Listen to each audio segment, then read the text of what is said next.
Okay तो बच्चों हम लास्ट क्लास में ये पढ़ चुके हैं कि हमारे पास जो मिक्सचर के टाइप हैं उनमें कुछ होमोजीनियस मिक्सचर होते हैं जैसे लाइक ट्रू सॉल्यूशन, कुछ हेट्रोजीनियस मिक्सचर होते हैं जैसे लाइक सस्पेंशन। हमने देखा था कि ट्रू सॉल्यूशन जो होते हैं, ट्रू सॉल्यूशन के पार्टिकल का साइज बहुत छोटा होता है। बहुत छोटा होने की वजह से क्या होता है, हम उनको नेकेड आई से नहीं देख सकते। जबकि हमने सस्पेंशन में ये देखा था कि सस्पेंशन में जैसे हमने चॉक पाउडर का एग्जांपल लिया था, चॉक पाउडर को जब हम वाटर में डालते हैं और उसको मिलाते हैं तो जो सस्पेंशन बन के तैयार होता है, तो क्योंकि उसमें जो हमने चॉक पाउडर मिलाया है उसके पार्टिकल का साइज बड़ा है तो हम उसको नेकेड आई से देख सकते हैं। अब हमारे पास दो तरह की चीजें पहले से आ चुकी हैं, एक ऐसी जिसमें हम मिक्सचर को नेकेड आई से देख सकते हैं जैसे कि सस्पेंशन, और एक जिसमें हम नहीं देख सकते हैं जैसे वो है ट्रू सॉल्यूशन। अब इनके बीच का भी एक बच्चों कैटेगरी होती है जिसको हम कहते हैं कोलाइडल सॉल्यूशन। इस बात का क्या मतलब है, जैसे ट्रू सॉल्यूशन की अगर हम बच्चों बात करें तो ट्रू सॉल्यूशन में जो पार्टिकल का साइज था वो लेस देन 1 नैनोमीटर था। 1 नैनोमीटर बहुत छोटा हो गया, इतना छोटा पार्टिकल का साइज हो गया कि नेकेड आई से आप नहीं देख पाओगे और इवन माइक्रोस्कोप से भी नहीं देख पाओगे। तो वो थ्रू आउट एक जैसे दिखाई देते हैं, वो होमोजीनियस होते हैं। तो जो ट्रू सॉल्यूशन है वो कैसे हैं, होमोजीनियस।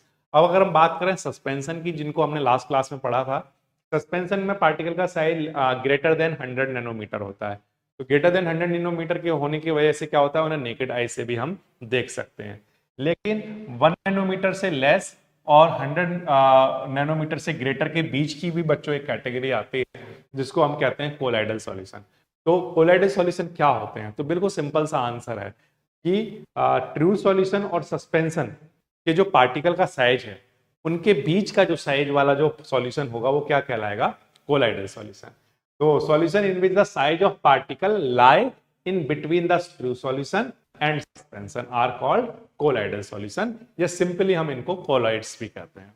ठीक है, क्लियरली बात हो गई कि ऐसा सॉल्यूशन जिसमें पार्टिकल का साइज ट्रू सॉल्यूशन और सस्पेंशन के बीच में लाई करता है उसको हम कोलॉइड या कोलाइडल सॉल्यूशन कहते हैं।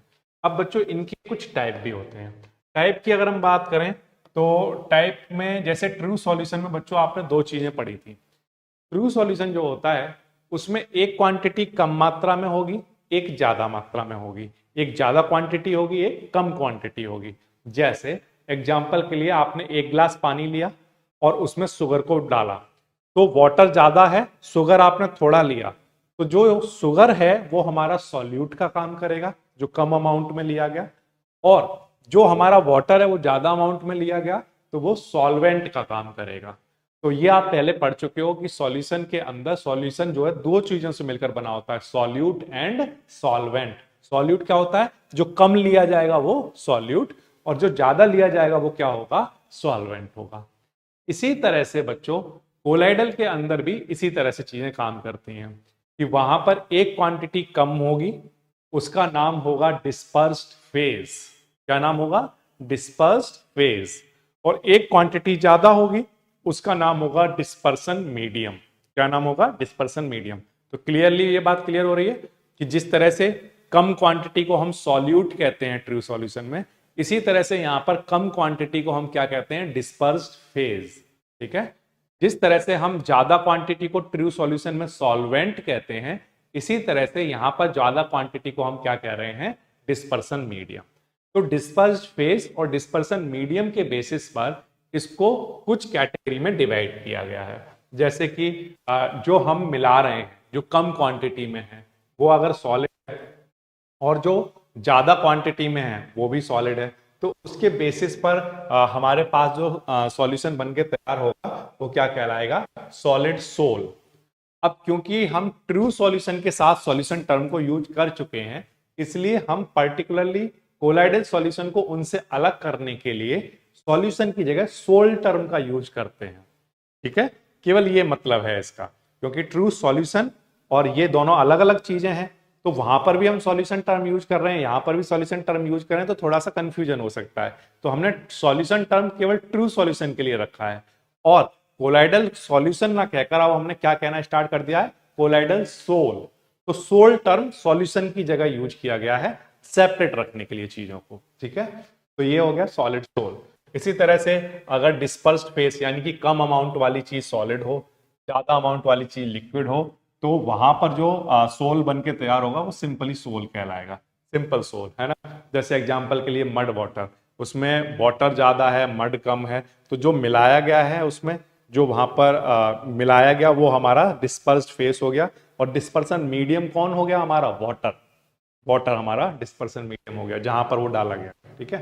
तो इसी की कैटेगरी पर बेस्ड है ये, जैसे सॉलिड का गैस में, लिक्विड का सॉलिड में, लिक्विड का लिक्विड में, लिक्विड का गैस में, गैस का सॉलिड में, है ना। और इसी तरह से अगर हम बात करें गैस का लिक्विड में, तो ये डिफरेंट डिफरेंट कैटेगरी पर बेस्ड होता है, और उन्हीं के अकॉर्डिंगली बच्चों इनका नाम आपको याद रखना होगा कि सॉलिड का सॉलिड में मिलाएं तो सॉलिड सोल कहलाता है, सॉलिड का लिक्विड में अगर हो तो सोल कहलाएगा, सॉलिड का अगर गैस में हो तो सॉलिड एरोसोल। एग्जांपल के लिए स्मोक की अगर हम बात करें तो वहां पर सॉलिड पार्टिकल होते हैं एयर के अंदर, तो solid particle in air gas, तो वो क्या कहलाएगा, सॉलिड एरोसोल, तो वो क्या हो गया, स्मोक, है ना। इसी तरह से लिक्विड सॉलिड को हम क्या कहते हैं, जेल कहते हैं। लिक्विड लिक्विड को हम क्या कहते हैं, इमल्सन। जैसे एग्जांपल के लिए मिल्क की हम बात करें तो मिल्क के अंदर क्या है, मिल्क के अंदर दो चीजें की अगर हम बात करें तो उसमें एक मिल्क जो है उसमें वाटर भी है ना। तो क्या हो गया, वो लिक्विड लिक्विड का सॉल्यूशन बन रहा है, तो लिक्विड लिक्विड में हम इमल्सन कह सकते हैं। लिक्विड लिक्विड इमल्सन में आप ऐसे भी समझ सकते हो, जैसे एग्जांपल के लिए water and oil, water and oil का इमल्सन बनेगा। अगर वाटर और ऑयल को आप मिलाओगे तो वहां पर जो बन के तैयार होगा उसको आप क्या कहोगे, इमल्सन कहोगे, है ना।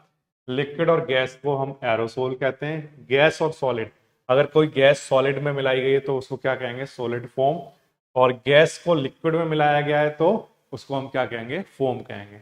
तो आपको ये टाइप इनके नाम पता होने चाहिए और इनके एग्जाम्पल पता होने चाहिए। ये तो हैं टाइप्स ऑफ कोलॉइड। अब बच्चों अगर हम बात करें प्रॉपर्टीज की, जो ट्रू सॉल्यूशन और सस्पेंशन के बीच के जो सॉल्यूशन है, जिनको हम लोग कोलॉइडल सॉल्यूशन कह रहे हैं या कोलॉइड कह रहे हैं, उनकी जो प्रॉपर्टी हैं ये बिल्कुल वैसी ही प्रॉपर्टी हैं जो आपने सस्पेंशन के लिए पढ़ी हैं या ट्रू सॉल्यूशन के लिए समझी हैं। तो जैसे ये हेट्रोजीनियस नेचर के होते हैं, कोलॉइडल सॉल्यूशन कैसे होते हैं, हेट्रोजीनियस नेचर के होते हैं। हाँ, ये बात अलग है कि अगर आप इनको देखते हो तो देखने में वो होमोजीनियस लग सकते हैं, लेकिन वो कैसे नेचर के होते हैं, हेट्रोजीनियस। अगर आप उन्हें माइक्रोस्कोप से देखोगे तो आपको वहां पर विजिबल बाउंड्रीज अलग अलग दिख जाएंगी, क्लियरली विजिबल हो जाएगा कि दो अलग अलग कंपोनेंट यहाँ पर हैं। जबकि ट्रू सॉल्यूशन में माइक्रोस्कोप से देखने पर भी आप पता नहीं कर पाते हो कि वहां पर दो कंपोनेंट हैं या दो से ज्यादा कंपोनेंट हैं। तो ये सब के सब क्या है, हेट्रोजीनियस। तो ध्यान रखना कि ऐसा हो जाएगा। जैसे मिल्क की हम बात करें, मिल्क तो आपको देखने में थ्रू आउट एक जैसा लगता है, बट वो कई चीजों का मिक्सचर है ना। तो ये इसीलिए हम कहते हैं कि जो कोलाइडल सॉल्यूशन है वो क्या है, हेट्रोजीनियस नेचर की। अगर हम साइज ऑफ पार्टिकल की बात करें तो हमने यहाँ पर बता दिया कि इनका जो साइज होता है वो 10 नैनोमीटर, कितना, 10 नैनोमीटर से 100 नैनोमीटर के बीच में लाई करता है। अब फिल्ट्रेबिलिटी की अगर हम बात करें तो बच्चों जो हमारे कोलाइडल सॉल्यूशन होते हैं या कोलॉइड्स जो होते हैं उनको नॉर्मल फिल्टर पेपर से आप पास कराओगे तो वो उससे पास कर जाते हैं। इसीलिए अगर आपको कभी भी डिस्पर्स्ड फेस और डिस्पर्सन मीडियम को अगर अलग अलग सेपरेट करना हो तो आपको एक अलग टेक्निक यूज करनी होगी। जनरली हम सेंट्रीफ्यूगेशन को यूज करते हैं इनको अलग करने के लिए। तो अगर हम बात करें स्टेबिलिटी की, तो स्टेबिलिटी के केस में बच्चों जो हमारा डिस्पर्स्ड फेस होता है वो सेटल डाउन नहीं होता है डिस्पर्सन मीडियम में। जिस तरह से सस्पेंशन में आपने देखा था कि अगर हम उसको कुछ थोड़ी देर के लिए छोड़ देते हैं बिना डिस्टर्ब किए हुए तो उसमें जो हमारा सॉल्यूट पार्टिकल था, या हम जो कहें कि अगर हमने जो मिलाया है उसमें, वो क्या हो रहा है, सेटल डाउन हो जा रहा है। लेकिन यहाँ पर सेटल डाउन नहीं होता है, ठीक है। तो ये स्टेबल होता है, ठीक। जैसे मिल्क हमारा स्टेबल रहता है, अगर आप मिल्क को थोड़ी देर के लिए छोड़ दोगे तो ऐसा थोड़ी होगा कि मिल्क के जो कंपोनेंट है वो सीट सेटल डाउन हो जाएंगे और वाटर ऊपर आ जाएगा, ऐसा नहीं होता है ना। तो इसी तरह से इसमें हम कहेंगे कि ये अच्छे स्टेबल होते हैं। विजिबिलिटी की हम बात करें तो जो पार्टिकल हैं उनका size of course true solution से ज़्यादा है, सस्पेंशन से कम है, लेकिन फिर भी आप उनको नेकेड आई से नहीं देख सकते हो। हाँ, माइक्रोस्कोप्स की हेल्प से आप ये देख पाओगे वहां पर कि वहां पर दो फेस हैं, एक डिस्पर्स्ड फेस भी है वहां पर और एक डिस्पर्सन मीडियम भी है। तो विजिबिलिटी की हम बात करें तो नेकेड आई से हम नहीं देख पा रहे हैं, बट हम माइक्रोस्कोप से उसको देख सकते हैं। ब्राउनिन मूवमेंट की हम बात करें तो अगर आप माइक्रोस्कोप से देखोगे जब इनको, तो डिस्पर्स्ड जो फेस है हमारा, डिस्पर्सन मीडियम के अंदर जो डिस्पर्स्ड फेस है, उसके जो पार्टिकल हैं वो इस तरह से जिगजैग पाथ में मूव करते हुए आपको नजर आएंगे। तो इस तरह का जब मूवमेंट हो रहा होता है उसको हम क्या कहते हैं, ब्राउनिन मूवमेंट। पार्टिकल्स इधर उधर इस तरह से मूव करता रहेगा जिगजैग पाथ में, उसको हम क्या कहते हैं, ब्राउनिन मूवमेंट कहते हैं। और ऑफ कोर्स टिंडल इफेक्ट मैंने आपको बता दिया कि जब भी एक कोलाइडल सॉल्यूशन में से लाइट पास कराई जाती है, तो क्योंकि इनके पार्टिकल का साइज इनफ इतना बड़ा होता है कि ये लाइट को क्या कर सकते हैं, स्कैटर्ड कर सकते हैं। इसीलिए जो लाइट का जो पाथ है वो क्या हो जाता है, विजिबल हो जाता है। लाइट का पाथ अगर आप एक बीकर में कोई कोलाइडल सॉल्यूशन ले लोगे और उसमें से लाइट को पास कराओगे तो ये पाथ क्या हो जाएगा, विजिबल हो जाएगा लाइट का। क्यों? क्योंकि जो कोलाइडल सॉल्यूशन का जो पार्टिकल का साइज है वो इनफ इतना बड़ा है कि वो लाइट को क्या कर सकता है, स्कैटर कर सकता है। जबकि ट्रू सॉल्यूशन के पार्टिकल का साइज इतना छोटा होता है, लेस देन 1 नैनोमीटर, तो उसमें से जब लाइट को पास कराओगे तो ये पाथ विजिबल नहीं होता है, क्योंकि वो पार्टिकल लाइट को स्कैटर्ड नहीं करा पाते हैं।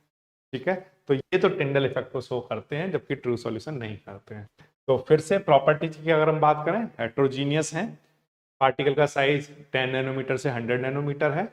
फिल्टरेबिलिटी की अगर हम बात करें तो सिंपल फिल्टर पेपर से आप अगर इनको पास कराओगे तो ये उससे पास कर जाते हैं जो डिस्पर्स फेस होता है इसका। स्टेबिलिटी की हम बात करें तो स्टेबल होते हैं, सेटल डाउन नहीं होते हैं। विजिबिलिटी की हम बात करें तो नेकेड आई से इनको नहीं देख सकते, बट माइक्रोस्कोप से देख सकते हैं। ब्राउनिन मूवमेंट करते हुए दिखाई देते हैं और टिंडल इफेक्ट को शो करते हैं। तो these are the properties of colloids.